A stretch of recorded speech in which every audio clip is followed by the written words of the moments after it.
ምን አባራጅ አይደለ እንዴ? በቃ እሺ፣ እንደዚህ ካልክ እጅግ በጣም ጥሩ ነው። አንተ ከአንዴም ከሶስቴ በላይ አውርተህ ነበር ስለሳቸው። ብዙ ነገሮችን አውርተሃል። ከዚህ በፊት ያወራካቸውን ነገሮች መድገም አያስፈልግም። ግን በህይወት አለክ። ነብዩ መሐመድን የተናገረ በሙሉ ታርድ የለ እንዴ? የትኛው እስልምና ነው የምታወራው? የትኛው ፍቅር ነው የምታወራው? እስላም ሲያርድ ነው የማውቀው። ጉረኛ እስላም ሲያርድ ነው የማውቀው። ግልጽ አድርጌ ነው የምነግርህ። ሲያርድ አውቀዋለሁ እስላምን። ነብዩ መሐመድ ተነካ ብለህ አይደል እንደ ዮኒ ማኛ አካውንቱና ዘጋ በተገኘበት ይገደል ምናምን ብለህ ስትሰጥ የነበረው ሌባውላ ሂድና ከማመር ጋር ወዲያ ድንፋታችሁ ነው የሚገርመኝ። ልክ የሚያሰልፍ ምን ሰማይ ቤት 72 ሴት ሊያሸረሙት አይደል እንዲ አንተ እምነት ያለ ስለ የትኛው ሃይማኖት ነው የምታወራው? ያላበዛችሁትም እንዴ? አልበዛም እንዴ? ኦርቶዶክስ ላይ እየመጣችሁ ቅርሻታችሁ። السلام عليكم ورحمة الله وبركاته أحبتي في الله ያው እንግዲህ እንደምታዩት በጣም የሚገርም እንትን ነው። ይሁን የማኛ እንትን እያለ ነው ነብዩና አለይሂ ሰላም በድጋሚ እየተሳደበ ነው። ይሄም ምንድነው? ይሄ በሞተው አርቲስት የተነሳ ሙስሊሞች ምነው ሙስሊም ሆኖ በነበር ብለው በጻፉት ይዞ ነው ይሄን ነገር እንደዛ እንትን ማለት ያዘው ማለት ነው። ነብዩና አለይሂ ሰላም መሳደብ ያዘው ማለት ነው። አለል ሐቂቃ ይሄ ሰው በጣም አረመኔ የሆነ ሰው ነው። ሁላችሁም እንደምታውቁት ምንም ነገር አይገድበኝም ብሎ የሚል ሰው ነው እና ኢስላም ሲያርድ ነው ማቀው ይላልና አለል ሐቂቃ ኢስላም ሙስሊሞች አራጅ በነበሩ የመጀመሪያ የሚያርዱት እንደዚህ ያለውን የአህያ አስተሳሰብ ያለው ሰብአዊነት የማይሰማው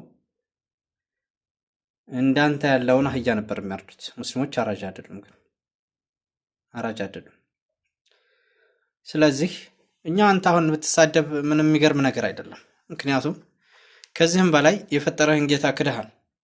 የፈጠረህን ጌታ ክደሃል። አላህ Subhanahu Wa Ta'ala ካልነበርክበት አስገኝቶ ከሰማይ ዝናብን አውርዶ ከመሬት በቃይን አብቅሎ መግቦ ሲያበቃ እርሱን እንኳን ክደሃል፣ እንኳን ሌላ አይደለም ማለት ነው። ስለዚህ ምንም የሚገርም ነገር አይደለም። ከእናንተም በሰፊት የነበሩት ከሃዶች ነብዩና አለይሂ ሰላቱ ወሰለም ይሳደቡ ነበር። ወኢነሁ ለመጅኑን ወኢነሁ ለሳሂሩን ከዛብ ወኢነሁ ኢላ አኺር፣ ይህ እብድ ነው፣ ይህ ደጋሚ ነው፣ ይህ ሻዒር ነው ብለዋል። ነገር ግን ኢስላም ትክክለኛ ሃይማኖት እንደሆነ ራስህም የምታውቀው ጉዳይ ነው። ከዚህም በስተፊት በነገራችን ላይ ሰልም ያለው ብሎ የውሸት ማለት ነው። መስገድና መጾም ሲከብደው ነው እንደገና የተመለሰው ማለት ነው።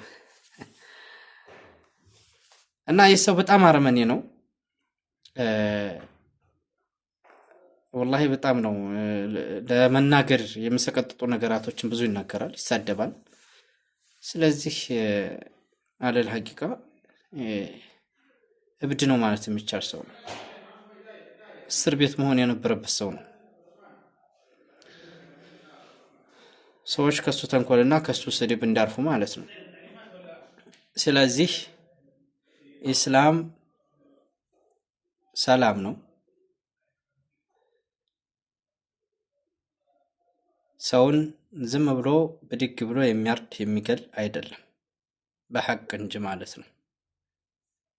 ምክንያቱም ኢስላም ብሎ ማለት አልኢስቲስላሙ ሊላሂ ቢተውሂድ ወልንቂያዱ ለሁ ቢጣዓ ወልበራአቱ ሚነ ሽርክ ወልኢስላም። ኢስላም ብሎ ማለት አላህ Subhanahu Wa Ta'ala እጅግሩን መስጠት በተውሂድ እርሱ ባዘዘው መታዘዝ፣ እርሱ የከለከለውን መከልከል፣ ከሽርክ ሰዎች መጽዳት፣ ይህ ነው። ስለዚህ ዝም ብላችሁ ተመሬት ብድግ እያላችሁ አምባጓሮ ባትፈጥሩ ጥሩ ነው። አግባብ ያልሆነ ነገር መናገር አግባብ አይደለም ለማለት ያክል ነው። በጣም ትልቅ ሆኖ እንደ ህፃን ልጅ ሆነ የሚናገረውን የማይመርጥ ሰው ይሄንን ሰው ነው ያየሁት። ወልዒያዙ ቢላህ። አላሁመ ሙስተዓን። አላህ ይክፈና ሸረኩም።